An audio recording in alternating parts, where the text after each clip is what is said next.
प्रिय भक्तों, आइए आज आपको हम बताते हैं यमुना जी की जन्म की पावन कथा। ध्यानपूर्वक श्रवण कीजिएगा।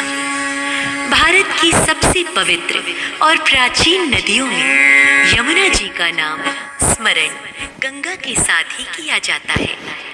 इन नदियों के किनारे और दोआब की पुण्य भूमि में ही भारतीय संस्कृति का जन्म हुआ और विकास भी। यमुना केवल नदी नहीं है, इसकी परंपरा में प्रेरणा, जीवन और दिव्य भाव समाहित है। हिंदू पौराणिक ग्रंथों के अनुसार यमुना नदी यमराज की बहन है, जिसका नाम यमी भी है। यमराज और यमी के पिता सूर्य हैं। यमुना नदी का जल पहले साफ, कुछ नीला, कुछ सांवला था, इसलिए इन्हें काली गंगा भी कहते हैं। असित एक ऋषि थे। सबसे पहले यमुना नदी को इन्होंने ही खोजा था। तभी से यमुना का एक नाम असित संबोधित किया जाने लगा। कहते हैं कि सूर्य की एक पत्नी छाया थी। छाया दिखने में श्यामल थी। इसकी वजह से उनकी संतान यमराज और यमुना भी श्याम वर्ण पैदा हुए। यमराज ने यमुना को वरदान दिया था कि यमुना में स्नान करने वाला व्यक्ति को यमलोक कभी नहीं जाना पड़ेगा। संवत्सर शुरू होने के 6 दिन बाद यमुना अपने भाई को छोड़कर धरा धाम पर आ गई थी। सूर्य की पत्नी का नाम संज्ञा देवी था।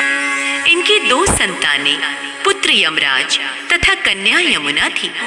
संज्ञा देवी पति सूर्य की उद्दीप्त किरणों को न सह सकने के कारण उत्तरी ध्रुव प्रदेश में छाया बनकर रहने लगी। उसी छाया से ताप्ती नदी तथा शनिचर का जन्म हुआ।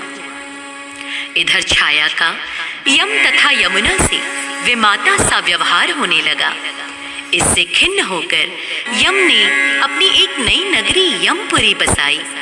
यमपुरी में पापियों को दंड देने का कार्य संपादित करते भाई को देखकर यमुना जी गोलोक चली आई। कृष्णावतार के समय भी कहते हैं यमुना वहीं थी। यमुना नदी का उद्गम यमुनोत्री से है।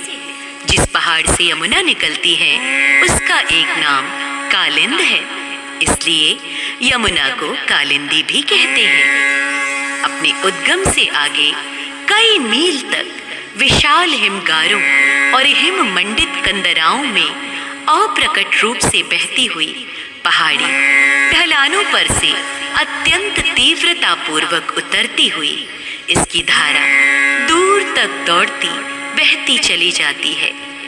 ब्रज में यमुना का महत्व वही है जो शरीर में आत्मा का।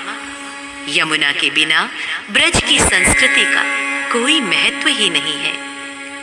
प्यारे भक्तों, क्या आप जानते हैं श्री कृष्ण की पटरानी है यमुना। सनातन धर्म में भगवान श्री कृष्ण को सर्वेश्वर माना गया है। हिंदू धर्म ग्रंथों में उनकी जिन 8 पटरानियों का उल्लेख है, भगवती यमुना भी उन्हीं में से एक है। पुराणों के अनुसार यमुना जी भगवान सूर्य की पुत्री होने के साथ यमराज एवं शनिदेव की बहन भी हैं। यमुना नदी के पति का नाम श्री कृष्ण है। भगवान श्री कृष्ण इनके पति स्वीकार्य किए गए हैं और वह इनकी चौथी पटरानी है, जिन्हें कृष्ण भक्त कालिंदी के नाम से भी पुकारते हैं। जहां भगवान श्री कृष्ण ब्रज संस्कृति के जनक कहे जाते हैं, वहां यमुना इसकी जननी मानी जाती है। यमुना हिंदू धर्म में एक पवित्र नदी है और गंगा नदी की मुख्य सहायक नदी है। नदी को यमुना नामक एक हिंदू देवी के रूप में भी पूजा जाता है। प्रारंभिक ग्रंथों में यमुना को यमी के नाम से जाना जाता है, जबकि बाद के साहित्य में उन्हें कालिंदी कहा गया है। हिंदू शास्त्रों में वह सूर्य देवता सूर्य और संजना बादल देवी की बेटी है। वह मृत्यु के देवता यम की जुड़वा बहन है। वह भगवान कृष्ण के साथ ही उनकी एक पत्नी या अष्टाभ्यारे के रूप में जुड़ी हुई है। यमुना एक नदी के रूप में कृष्ण के प्रारंभिक जीवन में एक महत्वपूर्ण भूमिका निभाती है। हिंदू शास्त्रों के अनुसार यमुना के पानी में नहाने या पीने से पाप दूर होते हैं। मंदिर के चौखटों पर यमुना का प्रतीकात्मक चित्रण गुप्त काल से गंगा के साथ जोड़ा गया है। अग्नि पुराण में यमुना का रंग काला बताया गया है। वह कछुआ पर्वत पर खड़ी है और उसके हाथ में पानी का बर्तन है। एक प्राचीन चित्रकला में उसे नदी के किनारे खड़ी एक सुंदर युवती के रूप में दिखाया गया है। एक कहानी उनके नाम यमुना की व्याख्या करती है। संजना अपने पति सूरज की गर्मी और उसके प्रकाश को सहन करने में असमर्थ थी और उनकी उपस्थिति में आंखें बंद कर ली। सूर्य ने अपमानित महसूस किया और कहा कि उनके पुत्र को यम यानी संयम के रूप में जाना जाएगा, क्योंकि उन्होंने संयम दिखाया। तत्पश्चात संजना ने अपनी आंखें खुली रखने की पूरी कोशिश की। हालांकि उसने सूर्य को फिर से गुस्सा दिलाया, जिसने घोषणा की कि उसकी बेटी यमुना होगी, क्योंकि संजना ने आंखें खुली रखने की कोशिश की थी। इसलिए यमुना को आशीर्वाद दिया गया था कि वह एक देवी के रूप में पूजी जाएंगी और पूरे समय याद रखी जाएंगी।